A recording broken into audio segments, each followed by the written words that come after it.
Islam is true and Christianity is true. Go on, convince him. What, you said you're going to convince me why Islam isn't true? Oh, yeah, whichever way around, yeah. Yeah, no, man. Many prophets, one message. Correct. One God, right? Alright, that's cool. That's cool. Yeah. So, in terms of Islam, what do you believe about it? Submission to God. Submission. No, that's what. There's no Sunni, there's no Shia in Islam. There's no Sunni, there's no Shia. Yeah. Wait, did you mention how his name would pray? No. We don't even.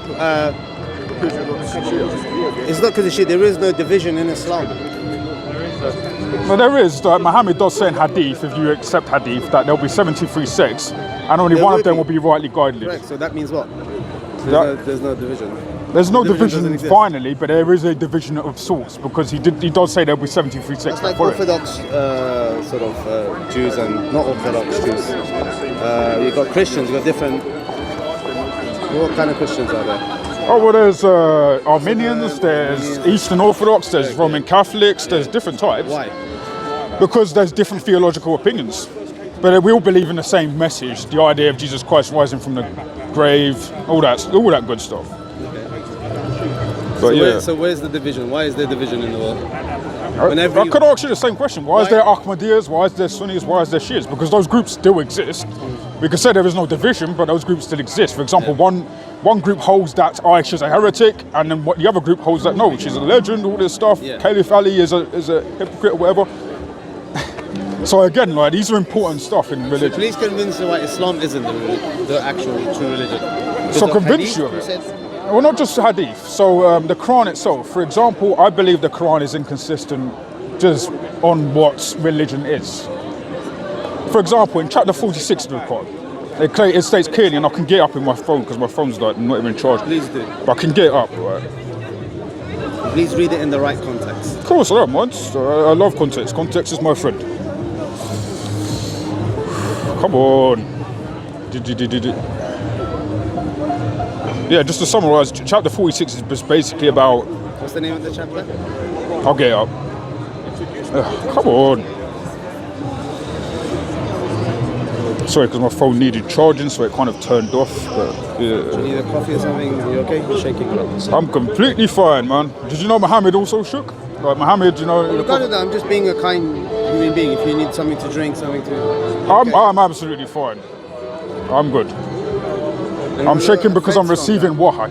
I'm receiving wahi, you know. Alright, this is what I mean. This is what happens when I receive wahi. I'm sorry, man. Like, if that's fine, but I'm receiving wahi, so it's good. And obviously, I'm reading Revelation as well. Like, this is the Quran, you know what I mean? Like, preach, brother, preach. Yeah, that's what I mean. So let's do this. Alright, come on. Alright, Quran. The Quran app's frozen. Come on. 46. So this is 46, 8 to 9. Stop. No, I'm not closing it up. Surah Al-Kahf. Yusuf Ali, what is this? Oh no, these are translations. But the Arabic. So you can't take the translation from it. Translation is... Which Quran are you taking the translation from? Well, there's only one Quran, right? Or is there many Qurans? Quran is in Arabic. There's different translations of it, different... Yeah, but these translations are done by scholars. For example, Muhsin Khan studied at University of Medina. Well-learned scholar, translated the Quran. So I could read his... Quran you've got? I've got Yusuf Ali's, I've got William Pickford. William Pickford was a scholar of the Quran as well. We've got Muhsin Khan. And so these are the four main translators of the Quran. Right, I'm going to read out... So it's 8 to 9.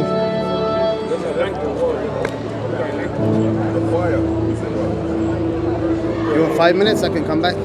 Oh no, it's fine. All right. So what I'm going to do is I'm going to read this. All right, it says here. And you or do they say this verse you're about to read should convince me why I shouldn't be a Muslim, correct? Yeah. All right. So like, or do they say he has forged it? Had I forged it, then you obtain no single blessing for me from Allah. He knows best of that whereof ye talk. So Ghibli, enough is he for a witness between me and you. What's Ghibli? Sorry, what's Ghibli? It's literally what the translation says. I don't think Ghibli is in the verse. I can read another translation if you want, actually, because that's a bit. Oh yeah, so or say they, he have invented it. Say, oh Muhammad, if I have invented it, still you have no power to support me against Allah. He is best aware of what you say among yourselves concerning it. He sufficeth for a witness between me and you, and he's the forgiving and the merciful. Right? Say, I am no bringer of newfangled doctrine among the messengers, nor do I know what will be done of me or will be done of you. I follow but that which is revealed to me by inspiration. I am but a warner, open and clear. So what Muhammad is saying, and I've read it out to you, is that he doesn't know what's going to happen to him. Doesn't. He doesn't know what's going to happen to him in what? So in the context, we just heard him speaking about who he was. So he's basically saying, look, all they say Muhammad has fabricated. Say I have fabricated it. If I have fabricated it, you have no power to support me against Allah. Muhammad telling other peace be upon him, other people, that if I have ridiculed it or he knows best of what you say among yourselves concerning this Quran, which has been added.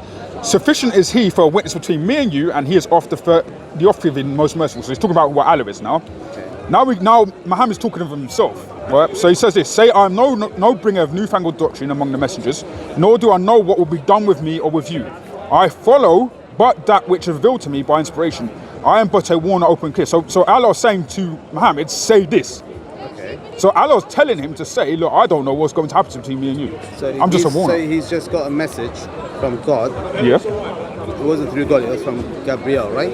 Well, it was through Gabriel, according to the Hadith. The Hadith claims, according to Sahih Hadith, Sahih Bukhari, book 1, that's basically the angel Gabriel came to Muhammad and gave him the revelation of the Quran, and he hid behind it.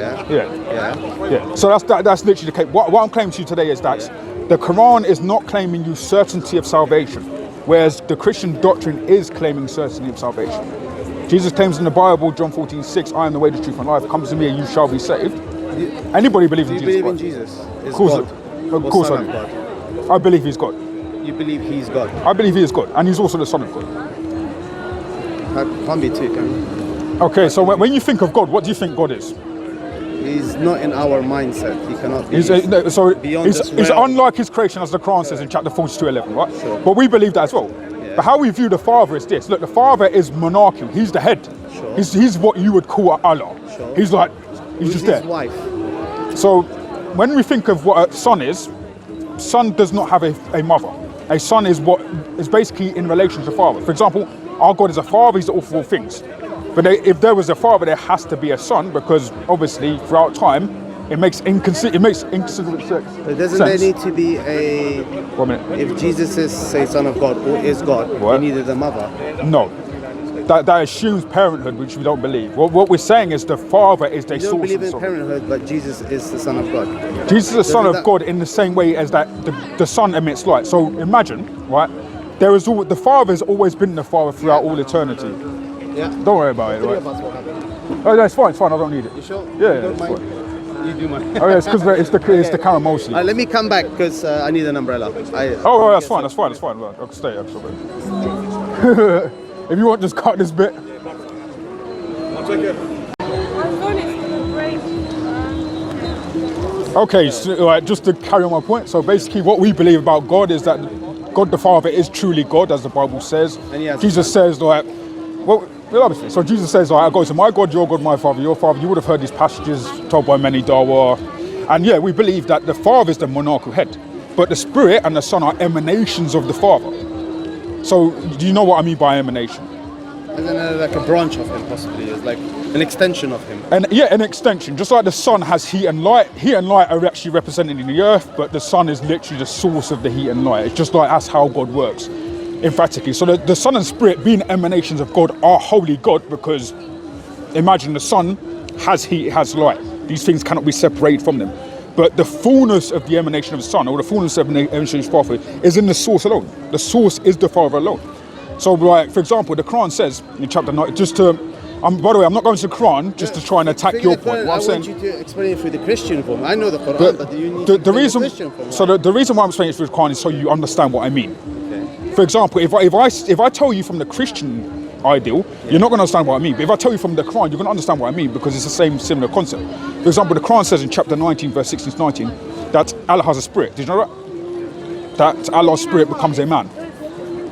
Did you know that? Which verse is it? So it's Surah 19, 16 to 19. So I can read it. Yeah. I'm gonna get up to you. So basically what happens in the story is that Allah's spirit becomes a man and says to Mary, I will give you a son. And I could show you using the Arabic as well. Right.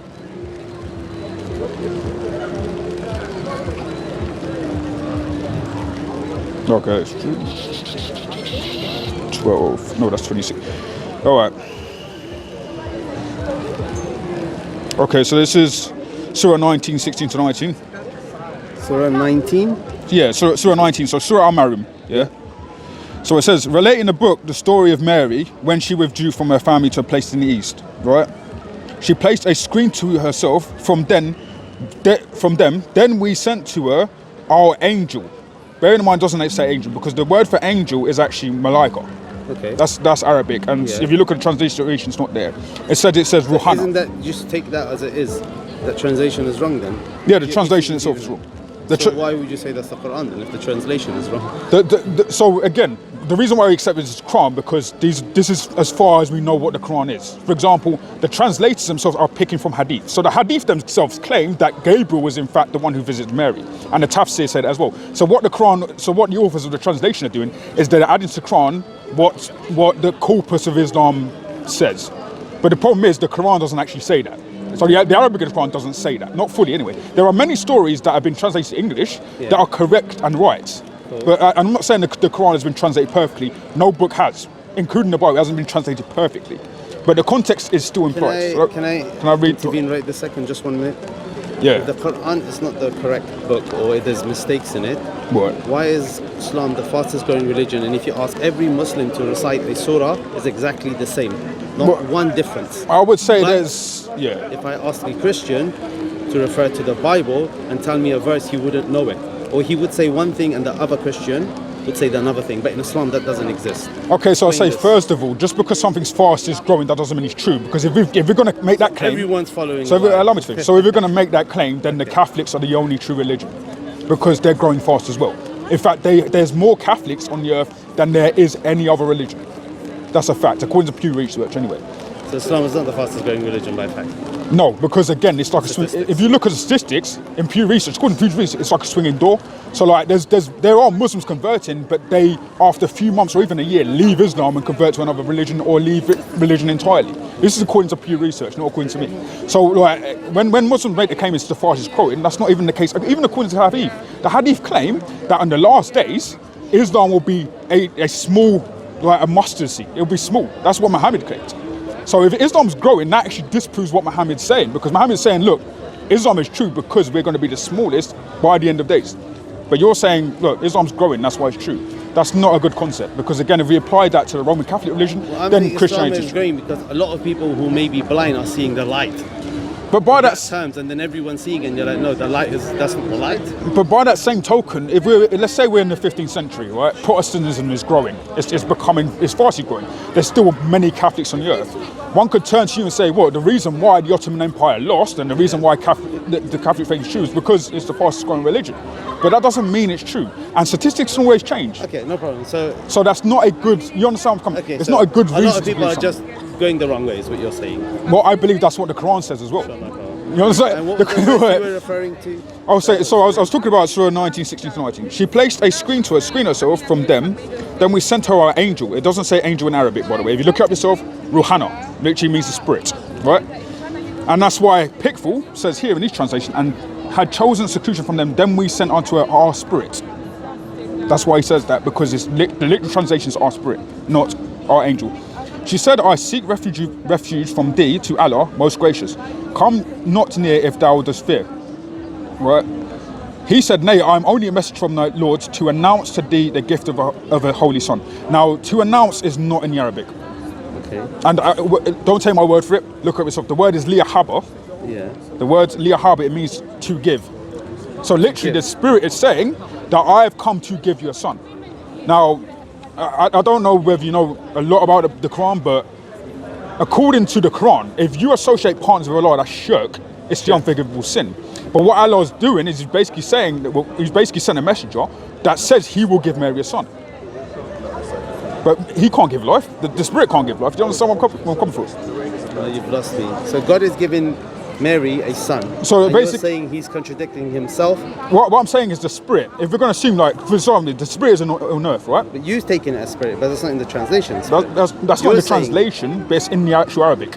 So you don't have to take my word for it. If you read the actual Arabic, or if you go to a scholar, he will tell you that it actually says our spirit. And in fact, the translation I read up to you in Surah, I think it's Surah 1918. So, but how does that spirit version? Well, Ruh, so the Ruh, look, Ruh. even Muslim Ruh. can't, Ruh, Okay. spirit. Yeah, Right. Ruh, yeah. Yeah, she placed on herself, we sent her our Ruh. Now, Malaika is the word for angel, so it cannot be the angel Gabriel, but every translation I'm reading, it keeps on saying What it's our does angel. Malaika mean? It's not just one angel, Gabriel angel. Right. Malaika means angel. It doesn't Yeah, mean it can one mean, angel, yeah, right? but I'm not saying it means one angel. I'm just saying that the term angel is not used here. It's the word Ruh that's used here, or Ruhana, or Ruh al-Qudus, which is Ruh, used in chapter 2, verse 89. Yeah. Right? So again, it's not talking about an angel. It has to be talking about Allah's spirit. So Allah's spirit has come down, is what Allah, you're saying. yeah, what I'm saying is Allah's spirit has came down, but that's what the Quran is saying as well. But that's your version of it, isn't Oh it? no, it isn't. It's what the Quran No, says. it's- So what is it saying here? Could you make sense of this? For I don't example, know. I have to read the translation that you have, though. so I've got 4 translations here, and they're all saying that it's either the angel or the spirit that comes down. Right? the angel. You've agreed that Ruh means spirit. So what I want you to do is just go to any Arabic lexicon, Sure. look up the word Ruh, Yeah. and it will literally tell you spirit. Okay. It's not going to tell you an So angel. God has said, "I'm going to send the spirit down to Maryam." Is that right? Is that what you think? Is that what we're saying? No, what it's saying is that the spirit came down. The spirit came down. Yeah, the spirit came down, Okay. and he says to Yeah. Mary, "I will give you a son." The spirit says no. Yeah. Okay, I'll read it out to you. Misread that, my brother. I'll read it out to you again. You've misread that. So he says there, look, I know what the translations say, but bear with me, right? Because the words used here is not to bestow, Could you all right? wait 1 second here? 1 second. Where? What verse? Okay, so this is Surah 19, verse 19. I'll bring in a translation right now. 1 second. All right, cool. No problem. He's gone to the door. He needs a moving. Yeah. He's asking Why for has he help. gone to the Dawah Table? He's asking for help.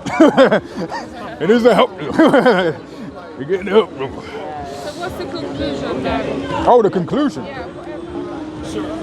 Okay, so the conclusion is basically, like I was trying to explain to the brother here, that basically, according to the Quran, Allah's spirit becomes a man and says to Mary, "I will give you a son." According to most Arabic scholars, anyway. Like literally, in the verse I described, he says to Mary, "I will give you a son," li'haba, which means to give in the Arabic lexicon. I spoke to many Arabs who said yes, that means to give. But if the spirit gives Mary a son, then it has to be Allah. But that means Allah became a spirit and came on earth, which is against the laws of perfect Tawhid. Yeah, he's gone to get help. Is he gonna come back? I don't know. We pray for the brother though. By the way, I did want to speak about Christianity first, but it can't just lead to Islam. Sorry. I do like speaking about Christianity, but yeah, he's gone to... The problem is if I go over there now, they're going to be scared and run. Should I go over there? We can't do that. We must stop because we're just chasing them. Yeah, I know. It's We need to pathetic. have our own stand because it's pathetic. Habibi, come. He's standing over there. It's fine, move on to the next person. Yeah, I mean, we're going to wait for the brother. I mean, I want to talk to him about a lot more things. Seems like a decent guy, but he's gone to the Dawah tent and they're going to confuse his head. Which is always the way of the Dawah tent. Just don't, because it's pathetic to be honest with you. Brother, come. Right, Come on. just leave him, move on, like he's not interested. Come on. Yalla, brother, that doesn't look like a Quran to me. Look at me when you talk. All right, see you later, man. It's a shame, Habibi, man, but all right, we'll get you there. By the way, you dropped something, brother. Yeah. I don't know, he's gone. He went to, basically what happened is like, he just went to the Dawah tent. Time to go return the umbrella. Oh, fair enough. But do you want to move underneath there where there is Right, let me just say this, yeah, because I've got to wrap up. But basically, like, as you've just seen, the brother, unfortunately, you're going to have to cut this up, by the way, because that was weird. Basically, the brother just like, you all right, Amy, do you need my coat? Huh? Need my coat? No, I want to go there with just... All right. Now, basically, long story short, right, the brother I was having a conversation with, like, he said he was going to get a Quran from the Dawah store, which is literally opposite us. But he didn't. He went there to talk about something he had a problem with, and he was misled by the Dawah Table. What happens is, like, Muslims, when they can't face the truth, they want to go to somebody who convinces them. Which, I mean, a lot of Christians do themselves, to be honest. But if you don't, because the Quran does say, if you don't have knowledge, go to those who have knowledge and stuff like that. But again, like, if you don't have knowledge, at least come have a conversation about it with one of the da'i. I'm an ustad, by the way, a certified ustad. I'm an imam of the most holy high temple of Jesus Christ, who is one God, Allahu Akbar. anyway,